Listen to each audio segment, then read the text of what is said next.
नमस्कार, आप देख रहे हैं न्यूज नेशन। आपके साथ इस वक्त में लक्ष्मी उपाध्याय और मैं हूं आपके साथ सचिन दुबे। आज 6th फेज का इलेक्शन जो है वो चल रहा है, यानी कि मतदान शुरू हो चुका है, मतदान चल रहा है और 8 राज्यों के 58 सीटों पर सबकी नजरें टिकी हुई हैं, उन हॉट सीटों पर जिसके बारे में आज हम बात करने जा रहे हैं। आखिर अब तक कितनी वोटिंग परसेंटेज जो है वो सामने आई है और कहां पर कितने मतदान हुए, कौन कौन से बड़े दिग्गज चेहरे जिनकी किस्मत ईवीएम में कैद हो रही है और वो भी अब तक मतदान कर चुके हैं, सब पर बात करेंगे।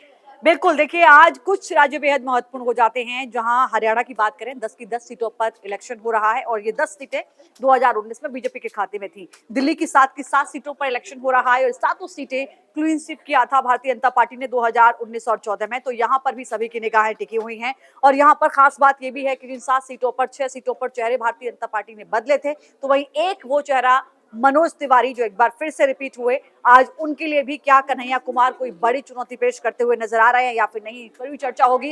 यूपी की उन 14 सीटों पर चर्चा करेंगे जिनमें से 9 सीटें 2019 में भारतीय जनता पार्टी के खाते में थी। हमारे साथ पंकज जी न्यूज रूम से इस वक्त जुड़ने को आ रहे हैं। पंकज जी जरा आइएगा विस्तार से चर्चा को आगे बढ़ाते हुए, क्योंकि सबसे पहले हम यूपी का जिक्र करते हैं, उसके बाद दिल्ली के दंगल की बात करेंगे। जिन 14 सीटों पर आज इलेक्शन हो रहा है, 9 सीटें बीजेपी के पास थी 2019 में। फिलहाल वहां पर क्या आंकड़े आपको नजर आ रहे हैं, खासकर वो चेहरे जैसे सुल्तानपुर की बात करें तो मेनका गांधी 8 बार जीत चुकी है, 9वीं बार जीतकर संसद में वो शायद उच्च चुनिंदा संसदों में शामिल हो जाएंगी जो 9वीं बार संसद पहुंच रही है। इसके अलावा चाहे आजमगढ़ की सीट हो, चाहे अन्य ऐसी वीआईपी सीटें, क्या आकलन है? देखिए, यूपी का मिजाज इस बार बदला हुआ है। यूपी के मिजाज में यूपी के मिजाज में जो गठबंधन हुआ है, भैया जो दो भैया एक साथ आए हैं, उसका बड़ा प्रभाव देखने को मिल रहा है। योगी सरकार को योगी के नाम पे वोट मिल रहा है। मोदी यहाँ गौन केस मुझे जो नजर आ रहा है, मोदी हैं एक बड़ा चेहरा बीजेपी के हैं, लेकिन उत्तर प्रदेश में योगी एक बड़ा चेहरा है और सुरक्षा व्यवस्था को लेके लोगों का झुकाव है और काम हुए हैं। लेकिन उनके साथ मतदाता वोट डालने के लिए है बीजेपी के पक्ष में, जो बीजेपी के कोर वोटर वो तो वोट डाल रहे हैं। लेकिन जो बीएसपी का था वोट, जो समाजवादी पार्टी का और कांग्रेस का, थोड़ा बहुत अगर आम आदमी पार्टी भी अगर जोड़ ले तो ये सब यूपी में आपको मुझे नहीं लगता कि बहुत ज्यादा थोड़ा सा मैंने इसलिए थोड़ा सा बोला, मान लीजिए 0.1% कोशिश कर रहे हैं वो उसका। अगर ये सब एक जो गठबंधन है, गठबंधन का जो वोट अगर कंसोलिडेट हो जाता है, अगर एक साथ हो जाता है तो फिर खेल हो सकता है। जहां तक देखिए गठबंधन ना पंकज जी, हम 2017 में भी देख चुके हैं कांग्रेस। देखिए मैं क्योंकि चर्चा जरूरी है। जी 19 में बीएसपी और सपा का गठबंधन था। 10 बीएसपी ने जीती, 5 सपा ने जीती। अगर चाहते दोनों का अगर वोटर एक साथ आ जाता, और वोटर भी एक साथ आता, तो मुझे लगता है कि तस्वीर कुछ और होती। मेरा सवाल इसलिए ये खड़ा हो रहा है कि क्या आपको लगता है कि दो पार्टियों के बड़े नेता अगर एक मंच से बैठकर ये कह दें कि हम गठबंधन में हैं, तो वो कार्यकर्ता जो इतने सालों तक एक दूसरे से भिड़ता रहा, लाठियां खाता रहा, प्रतिस्पर्धा करता रहा, आपको लगता है कि वो एक साथ किसी बर्तन की तरह आ जाएगा कि मैंने दाएं से उठा के बाएं रख दिया और वो रख जाएगा? ये मुमकिन नहीं है, पॉसिबिलिटी नहीं। हाँ, ये पॉसिबल नहीं है। लेकिन मैं ये बताऊं, जो आपने पिछले चुनाव की चर्चा की, समाजवादी पार्टी और बीएसपी के गठबंधन की चर्चा, तो उस बार ये आरोप लगा था जो समाजवादी पार्टी के कार्यकर्ताओं ने बीएसपी के पक्ष में सब काम किया, लेकिन बीएसपी वाले लोग ना काम नहीं किए। मैंने इसीलिए कहा कि कार्यकर्ता का एक साथ आना ये बड़ी चुनौती रहती है। इसलिए इस बात को इस बार आप ध्यान देंगे, जब अखिलेश और इनकी जब रैली एक साथ, राहुल गांधी रैली कर रहे होते हैं, तो अखिलेश ने जिस तरह से नारा दिया और कांग्रेस वाले राहुल गांधी ने जिस तरह से, जब भी जिस सीट पे इनके ये था, और बड़े नेता जब चुनाव प्रचार करने के लिए गए, तो इस बार की मैं बात कर रहा हूँ, तो उन लोगों ने इस बात को ध्यान में रखा जो वो खेला इस बार ना हो जाए। और लेकिन मुझको ऐसा लगता है, सबसे इतना अगर देखें, सिर्फ एक ही ऐसा पॉइंट है जिसमें विपक्ष जो है वो मात खाता है और उसी का असर भी इस बार भी देखने को मिलेगा।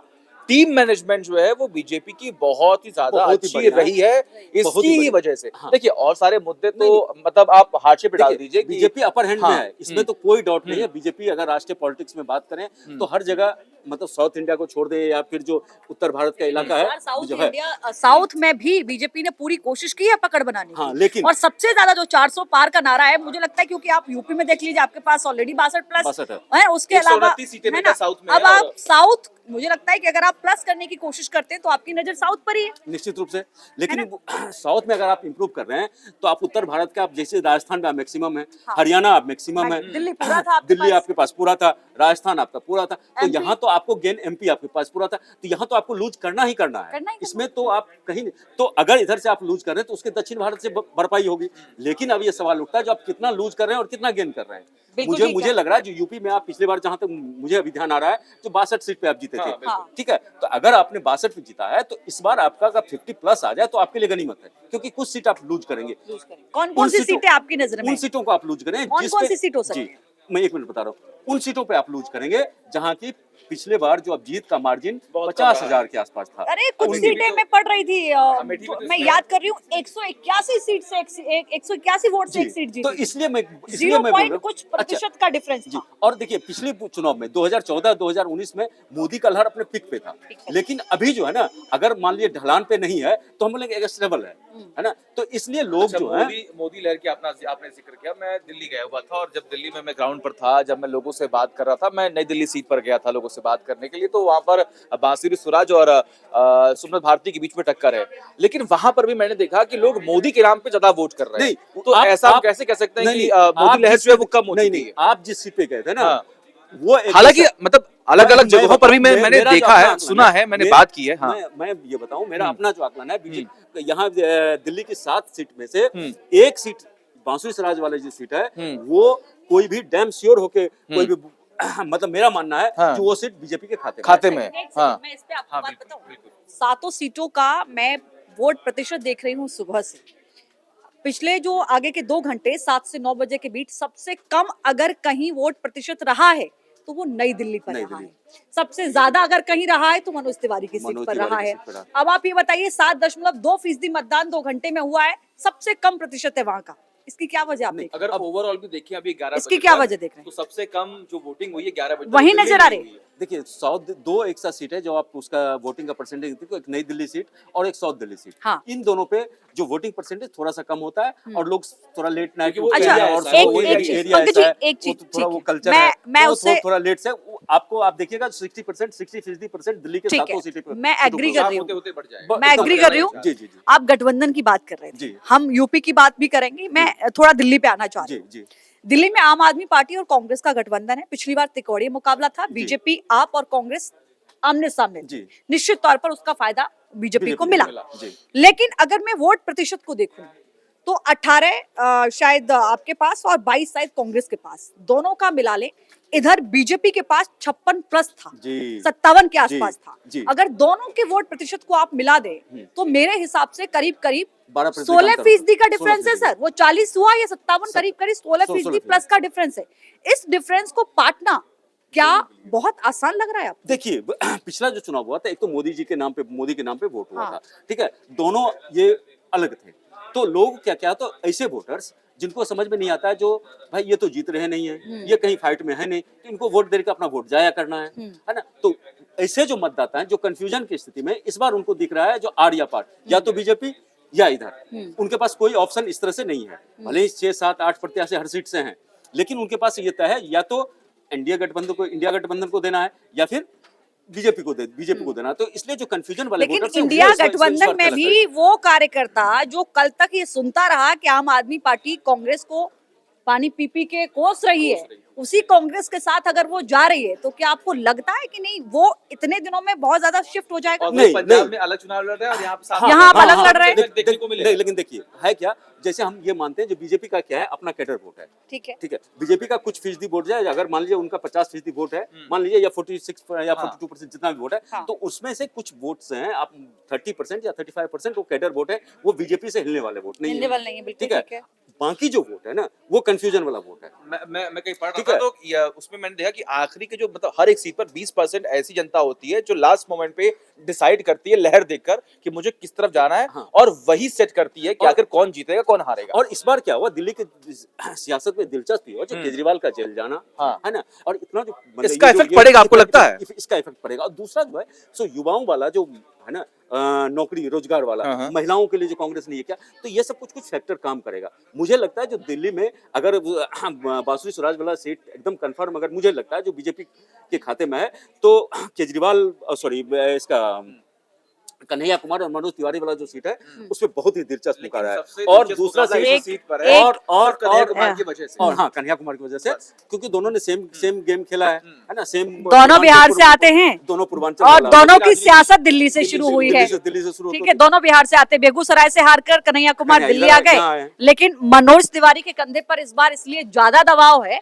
क्योंकि 5-6 चेहरे बदल दिए, अकेले मनोज तिवारी रहे जो अपनी सीट को रिपीट कर रहे हैं। तो आप कन्हैया कुमार का 3-4 दिन पहले मैं कहीं उनका ये सुन रहा था, तो कन्हैया कुमार ने ये बोला जो बीजेपी ने 7 सीट में से 6 का तो चेहरा बदल दिया और आपको यमुना पार वाले इलाके का चेहरा नहीं बदला। तो यमुना पार वाले इलाके के लोगों को क्या बीजेपी ये समझती फुद्दू समझती है जो वहाँ वो नहीं किया, ठीक है? तो उनकी स्ट्रेटेजी है, सबकी अपनी स्ट्रेटेजी है, लेकिन मैं ये बोल रहा हूँ। और उसमें दूसरा एक सीट जिसके बारे में हम लोग नहीं चर्चा करें, वो महाबल मिश्रा की सीट पे भी वो मुझे लीड लेते हुए दिख रहे हैं। तो 4 का 3 टोटल 7 सीट है, तो 4-3 के आसपास का ना, ये मुझे लग रहा है बीजेपी जो है बीजेपी का सीट कम होना है। हरियाणा तो 10 में से कितनी टक्कर है इस बीजेपी हरियाणा 10 की 10 थी 2019 में, 10 की 10 थी, क्लीन स्वीप था। लेकिन 10 में से इस बार अगर 3 से 4 भी आ जाए तो काफी बहुत है। क्या वजह लग रही है आपको ऐसी? देखिए खट्टर साहब के चेहरा बदल दिया उन्होंने मुख्यमंत्री का, चेहरा बदल दिया, लेकिन सैनी साहब आए, लेकिन और कभी भी लोकसभा का चुनाव तो लोकसभा के चुनाव में नहीं, मैं समझ गई। पंजाब देखिए हरियाणा में क्या है, हरियाणा के युवा जो हैं, युवा आर्मी में जाते हैं, है ना, वो दौड़ते धूपते हैं, और उनका वो गया, और किसान में काफी नाराजगी। इसलिए आप देखेंगे जितने भी बीजेपी के बड़े नेता वहां चुनाव प्रचार के लिए जा रहे थे, तो उनको विरोध का सामना करना पड़ रहा था। वही उससे सटा हुआ पंजाब है, पश्चिमी उत्तर प्रदेश में भी देखने को मिला। उत्तर प्रदेश में आप ये बताइए एक मिनट, ये जो 22 का यूपी का इलेक्शन हुआ, इससे पहले भी हमने देखा किसान आंदोलन सामने आया और लोगों ने कहा कि यूपी की जब सरकार बनेगी तो इसका खामियाजा बीजेपी को भुगतना पड़ेगा। रिजल्ट आया तो उससे बिल्कुल उलट आया। ये एक वैसे ही रहा कि घर का व्यक्ति नाराजगी तो दिखाता है। लेकिन जाते थे मैं एक बात क्या चाहूंगा, जब मध्य प्रदेश राजस्थान के इलेक्शंस हो रहे थे, विधानसभा के इलेक्शंस हो रहे थे, तो आपको याद होगा कि कई सारी बातें जो है वो कही गई थी। एमपी के लिए कहा गया था कि शिवराज सिंह चौहान को अगर बीजेपी हाशिए पे डालेगी तो उन्हें दिक्कतों का सामना करना पड़ेगा। राजस्थान के लिए भी इस बात का जिक्र किया गया था कि अशोक, लेकिन गेम उल्टा पड़ गया। नहीं खेला हो गया, जीतने के बाद आपने चेहरा बदला ना। मतलब कहने का मतलब ये है कि जो आंकड़े, जो तमाम चर्चाएं उस वक्त हो रही थी कि बीजेपी को मुश्किलों का सामना करना पड़ सकता है, वो सब खत्म हो गया और बम्पर वोटों से वो जीत, यानी कि बीजेपी की स्ट्रेटेजी आने वाले वक्त में और कामयाब हो सकती है। मध्य प्रदेश का चुनाव बीजेपी की स्ट्रेटेजी से नहीं जीता गया था। मध्य प्रदेश का विधानसभा चुनाव लाडली कन्या योजना शिवराज सिंह चौहान की योजनाएं और चेहरे था, और शिवराज सिंह चौहान ने उस विधानसभा चुनाव में इतना ज्यादा मेहनत किया था, सब कुछ उन्होंने अपने दांव पे लगा दिया था, क्योंकि उनको साबित करना था। अगर शिवराज सिंह चौहान को, मुझे जहां तक लगता है, मेरा अपना आकलन है, अगर शिवराज चौहान को थोड़े से भी ये भनक होता जो भैया गेम में मेरा कुछ खेल हो सकता है, तो फिर वो नहीं करते। तो चलिए चर्चा हम न्यूज रूम लाइव में लगातार करते हैं। सहयोगी सचिन और पंकज जी हमारे साथ जुड़े हुए थे। पंकज जी ने कब 20 मिनट हो गए पता नहीं चलने दिया। आप सभी का भी बहुत शुक्रिया, बहुत धन्यवाद। अपने कमेंट्स हमें देते रहिए और किस टॉपिक पर आप चाहते हैं कि हम चर्चा करें ये जरूर बताइएगा।